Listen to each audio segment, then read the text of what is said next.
Mesdames, messieurs, bonjour. Aujourd'hui, nouvel épisode de Nita Meta. On va parler de Zelda. Non, je déconne, on va parler de ce qui s'est passé sur Warhammer Community aujourd'hui concernant le codex Custodes. Et bienvenue dans la Wargame Room.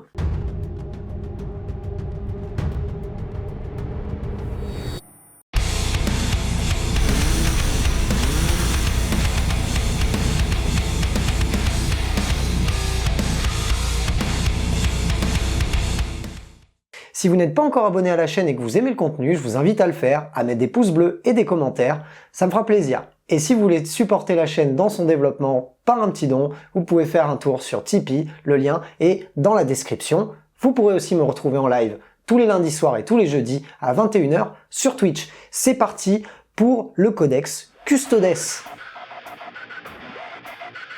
Game Workshop nous donne aujourd'hui un aperçu de ce qui va être présent dans le codex Custodes avec une nouvelle règle, les katas. Dans chacun de ces katas, on va avoir deux positions. On va pouvoir sélectionner plusieurs katas avant la partie. On va en sélectionner un primaire, un secondaire et un tertiaire. On va les cacher de notre adversaire, donc on se les notera sur un petit papier en secret.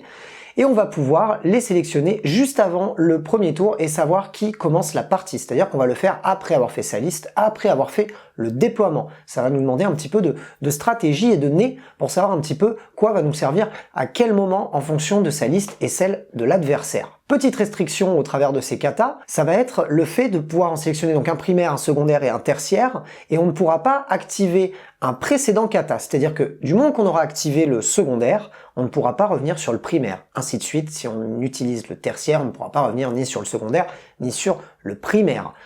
À savoir que ces katas auront deux positions chacun. C'est-à-dire qu'on va pouvoir sélectionner deux effets différents à chaque phase de commandement. Donc, par exemple, première phase de commandement, le kata primaire, on va pouvoir activer la première ou la deuxième position. Au tour suivant, par exemple, on pourra activer la deuxième, qui remplacera évidemment la règle de la première. Ensuite, on va pouvoir activer le kata secondaire, on ne pourra pas revenir sur le premier, ainsi de suite. Donc on ne peut pas utiliser deux fois la même position et on ne peut pas revenir pour prendre une position sur un kata précédent.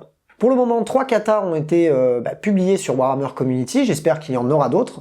En tout cas, on a déjà de quoi faire avec cela. On va commencer avec le premier qui a été communiqué, c'est le kata de Callistus. La première position de ce kata va nous permettre de jeter un dé de 6 supplémentaire lorsque l'on va charger et on devra défausser le plus bas. Ça nous permet d'avoir un petit peu plus de fiabilisation des charges et ça, on crache jamais dessus. Quant à la deuxième position, elle nous permet, même après avoir fait un mouvement normal ou un mouvement de sprint, et un mouvement de sprint même, ça va nous permettre de rester stationnaire.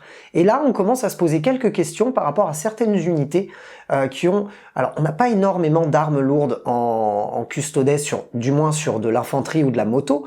Par contre, on a quand même pas mal d'armes de tir rapide ou quelques armes d'assaut, par exemple les Sagittarium, mais bon...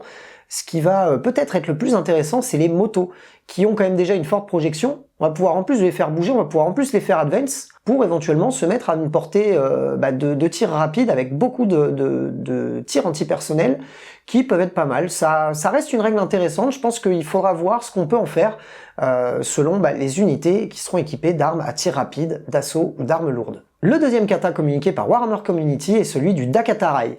Le premier effet de ce dernier va être de pouvoir, lorsqu'une unité ennemie est à portée d'engagement d'une de nos unités, lui retirer 2 à son mouvement lorsqu'il va faire un mouvement de pile-in ou de consolidation.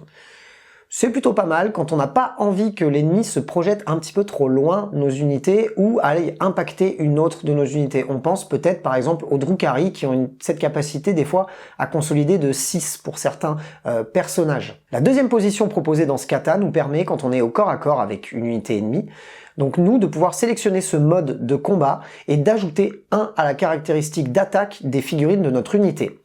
Par contre, en contrepartie, nos armes vont passer à dégâts 1.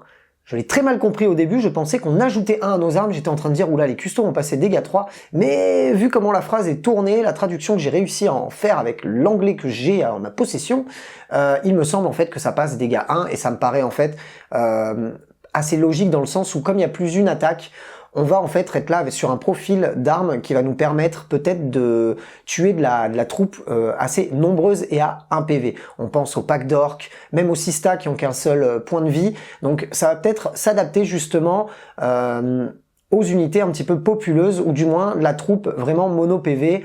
Ça remplace une sorte de double profil à l'arme où avant on a un profil, admettons, de coup super ultra énervé et un espèce de profil de fauchage lorsque l'on a plusieurs unités engagées avec nous au corps à corps. Ça sera à vérifier sur la traduction finale. Et le dernier kata communiqué par Games Workshop nous permet d'avoir encore deux positions. La première va nous permettre, quand on est engagé au corps à corps avec une unité ennemie, eh bien cette unité ennemie ne pourra pas reroll ses jets de touche. Et là, on commence à se dire déjà que c'est galère de dégager du custo. Alors là, si en plus on n'a pas de fiabilisation de la touche, ça va commencer à être compliqué.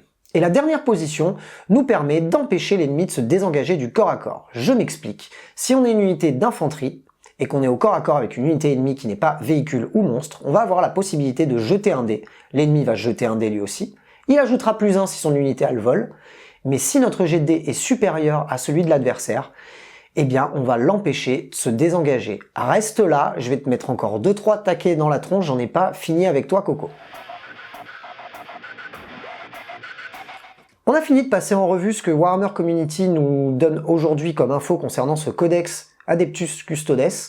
Je suis super content, j'ai hâte de l'avoir, j'ai hâte de pouvoir le lire et de pouvoir faire des parties au studio pour vous montrer un petit peu ce que le custo est devenu, même si je suis pas ultra fan de cette armée, j'aime pas du tout l'affronter.